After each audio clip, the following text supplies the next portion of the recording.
Deddy Prihadi. Beliau adalah mantan pelatih basket saya saat saya duduk di bangku sekolah. Selain itu, beliau juga merupakan seorang guru bahasa Indonesia. Dengan keterbatasan yang ia miliki, Pak Deddy tidak pernah berhenti untuk selalu menginspirasi. Ia tidak pernah berhenti untuk selalu membagi ilmu-ilmu yang ia miliki. Pertama kali saya mengenalnya, saya sempat meremehkan Pak Deddy, baik dalam melatih ataupun belajar. Tetapi ternyata saya salah. Justru kemampuan Pak Deddy jauh di atas orang-orang pada umumnya.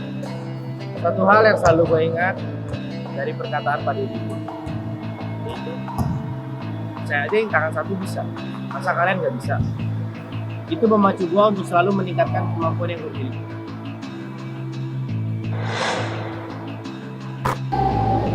Udah ngomongnya, ayo main.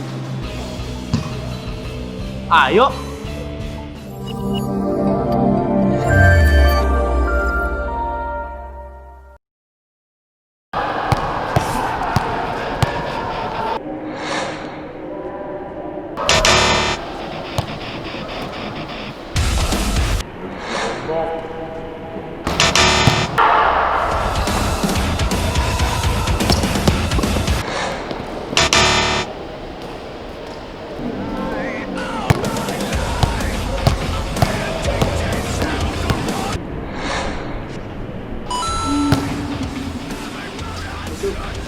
Itu gerakan andalannya Pak Deddy tuh main.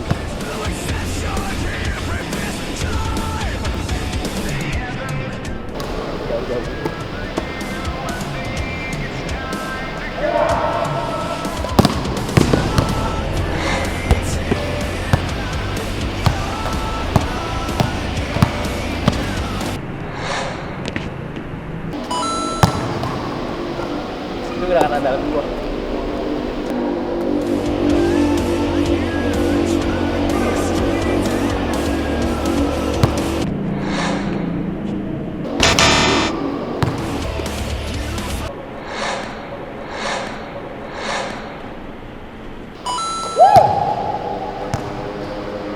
Ya. Oke. Beda Pak, dulu nggak bisa nembak. Enggak. Tiga ya?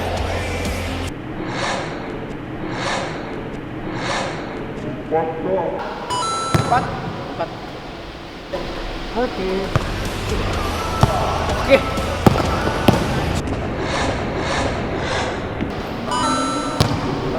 Empat dua. Game udah mulai panas.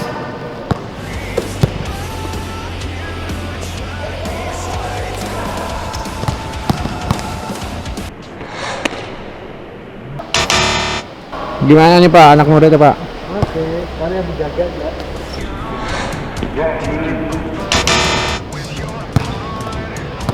Empat dua ya?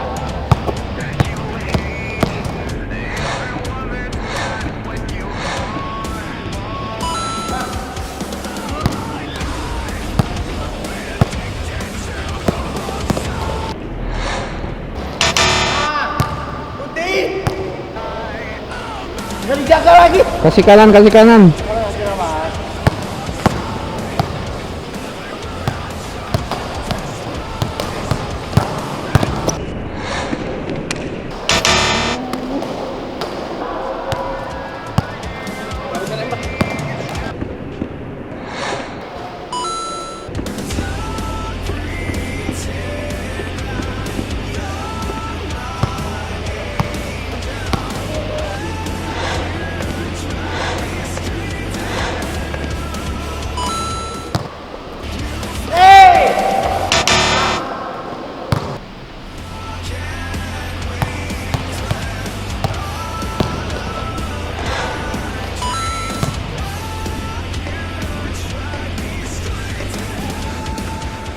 Ini kalau udah begini nih, serius nih.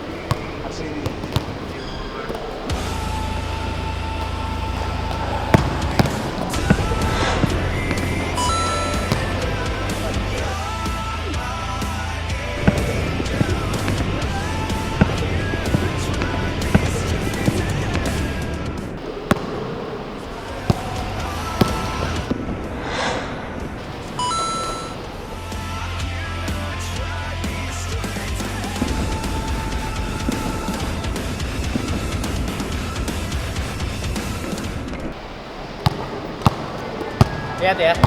Lihat ya.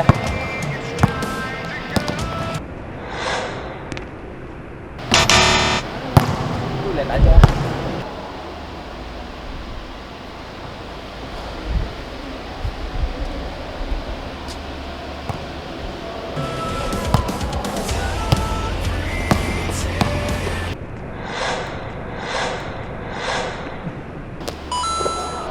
Dulu Pak Deddy ini shooternya shootingnya bagus banget.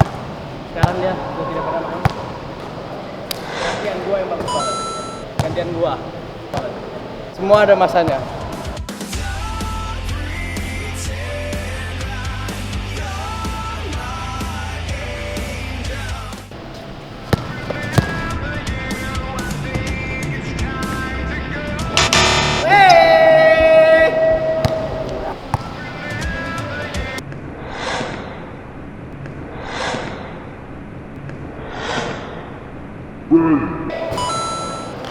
Bang!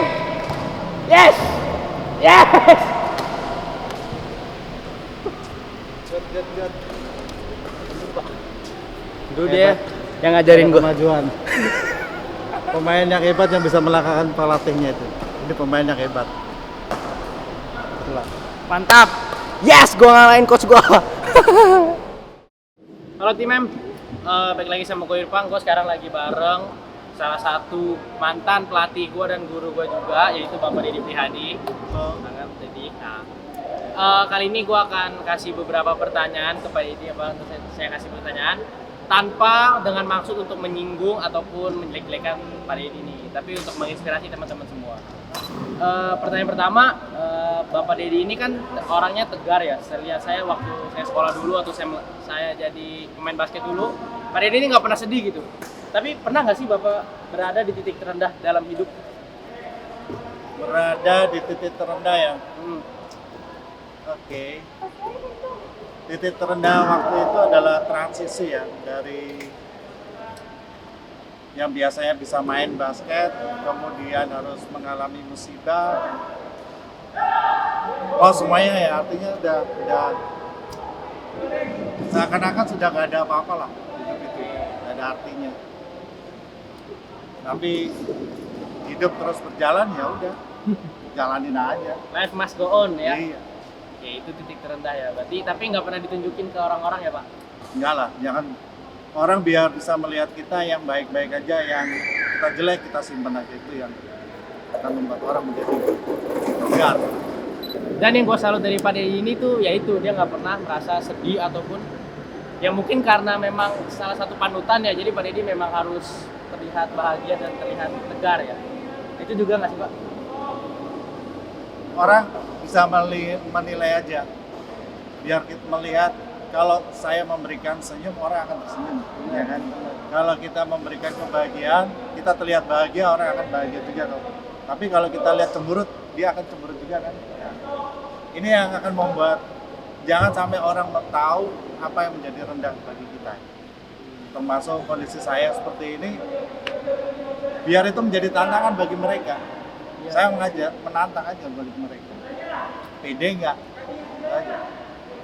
Nah itu yang seperti yang tadi gue bilang, Pak Deddy ini sering ngomong dulu, saya aja yang keadaan seperti ini bisa, masa kalian nggak bisa? Ya itu jadi salah satu motivasi bagi kita. Oke, sekarang Bapak kegiatan sehari-harinya apa sih Pak?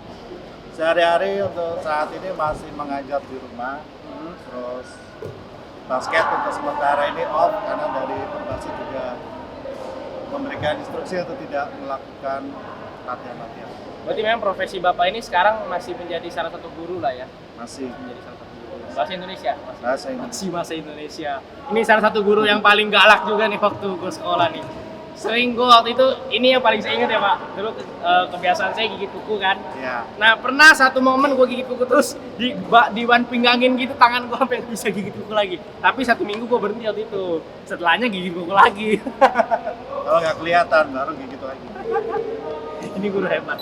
Kenapa dengan keterbatasan Bapak seperti ini, Bapak masih ingin masih ada motivasi untuk belajar, untuk mengajar ataupun melatih?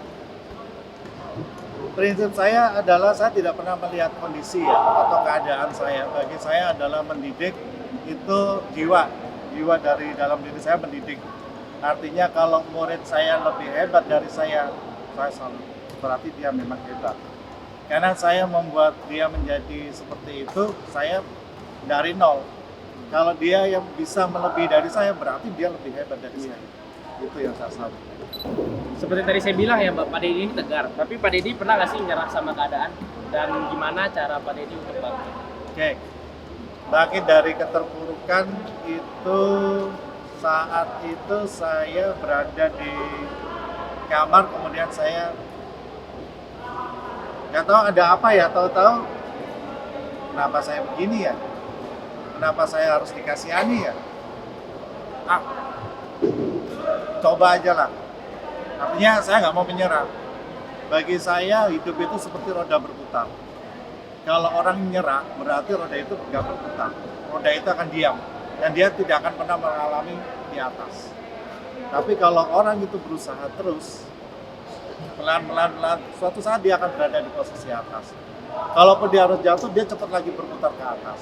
Tapi kalau orang nyerah, selamanya dia akan terpuruk. Berarti cara membangkitkannya jangan pernah menyerah di dalam Iya. pikiran Bapak. Jadi jangan pernah menyerah. Pesan-pesan dari Bapak nih untuk semua orang atau teman-teman yang mudah menyerah atau sekarang keadaannya lagi terpuruk lah. Pesan-pesan buat teman-teman apa nih Pak? Oke. Kondisi seperti ini banyak orang mengalami kesusahan. Tapi bagaimana kita bisa pinter-pinter menyiasati dengan kondisi seperti ini, tetap kita bisa gigih, tegar. Ini kan suatu cobaan. Ini suatu ujian. Bisa nggak kamu mengatasi seperti ini? Kalau kamu bisa mengatasi, berarti kamu satu level di atasnya. Maka kamu bisa menjadi lebih baik. Bukan orang yang menyerah. Ceritain dong Pak kehidupan basket Bapak. Gimana awalnya bisa main basket dan prestasi-prestasi apa yang udah Bapak raih nih di basket? Basket waktu kecil saya bukan sesuatu yang utama. Kecil saya hobinya adalah sepak bola dan tenis meja. Nah, karena orang-orang kampung, karena saya tinggal di kampung dan di samping itu ada sebuah sekolah yang setiap sore orang banyak main basket. Ya. Akhirnya coba-cobalah main basket di situ. Belajar setiap hari main terus. Tapi lihat keadaan ya, lihat kondisi waktu, kapan belajar, kapan basket juga. Dari situ mulai muncul rasa cinta dengan sebuah bola basket. Nah, belajar dari dribble, lihat aja, saya belajar otodidak semuanya. Jadi saya pelajari, zaman dulu belum ada YouTube, jadi mau pelajari lihat orang yang sudah bisa aja. Dilihatin, oh caranya begini, ditiru. Oh dia bisa begini, saya coba ubah. Nah, lama-lama menjadi fasih lah dengan basket seperti itu. Terus prestasi-prestasi Bapak nih apa yang udah diraih? Banyak pasti ya, cuman yang paling bergengsi aja lah. Kan banyak banget. Oke. Saya melatih sudah 14-15 tahun lah. Dan itu hampir di beberapa daerah juga. Prestasi yang kalau tingkat nasional belum pernah, tingkat provinsi sudah pernah beberapa, tapi ada satu prestasi yang membuat saya menjadi bangga, yaitu waktu saya pertama kali ditempatkan di Lumajang. Ya kota-kota kecil lah, basket mereka belum mengenal. Bahkan di sekolah itu tidak ada lapangan basket. Anaknya rata-rata sepak bola. Saya tawarin, ada yang mau main basket? Enggak. 8 orang mengajukan diri untuk main basket. Latihan. Saya ajak latihan di pantai. 5 bulan. Ya 5-6 bulanan lah. Tapi terus latihan mereka, saya cuma bilang, apapun kondisinya, apapun resikonya, selama kamu niat melakukan, lakukan dengan serius. Nah, ini yang membuat 5-6 orang dari 7 itu menjadi 5-6 orang. Latihan serius, kemudian kami dapat tawaran untuk bertanding, dan saat itu setelah berapa puluh tahun ya bisa meraih juara 1 di tingkat Lumajang. Kemudian tawaran-tawaran bermain di sekitarnya, bahkan untuk di tingkat Jawa Timur pun akhirnya diundang. Kami berangkat hanya dengan 7 orang. 7 orang main di tingkat Jawa Timur. 5 orang main 4 quarter non-stop. Hanya 2 orang doang yang cadangan, itu pun kalau kram. Masuk 1 menit, ganti lagi. Yang sudah kram, kembali lagi main. Dan karena motivasi mereka sangat tinggi, mereka bisa terus melenggang, bahkan bisa menjadi juara 2. Itu yang paling membuat saya bangga. Dan sampai sekarang hubungan saya dengan mereka, para pemain-pemain tersebut masih baik. Mereka masih eksis di basket juga, bahkan sudah kerja punya anak, mereka masih eksis. Pak Dede aja bisa tanpa lapangan, masa kalian nggak bisa ada lapangan gitu ya Pak? Ya. Oke deh Pak, itu aja tanya-tanyanya sedikit buat teman-teman juga. Terima kasih nih Pak udah mau menginspirasi kita semua. Thank you juga udah mau one-on-one sama saya Pak. Saya udah beda banget kan sama dulu kan. Banyak perkembangan. Bisa mengalahkan. Dari dulu bener-bener susah banget ngalahin Pak Dede. Dulu tuh masih tembakannya dari manapun masuk dulu. Tapi ya udahlah, oke. Pokoknya jangan lupa like, comment, dan subscribe channel Basket Sport Indonesia, dan see you bye team. Terima kasih Pak. Bapak Deddy Priadi. Bapak Deddy Priadi. Beliau adalah mantan pelatih basket saya saat saya duduk di bangku sekolah. Ya sorry. Beliau juga merupakan seorang guru bahasa Indonesia. Dengan keterbatasan anjing. Man. Rolling and action. Udah ngomongnya. Pak, sorry Kak, munduran Pak. Sambil berdiri aja diam. Udah ngomongnya gitu aja. Kalau enggak nengok aja gitu.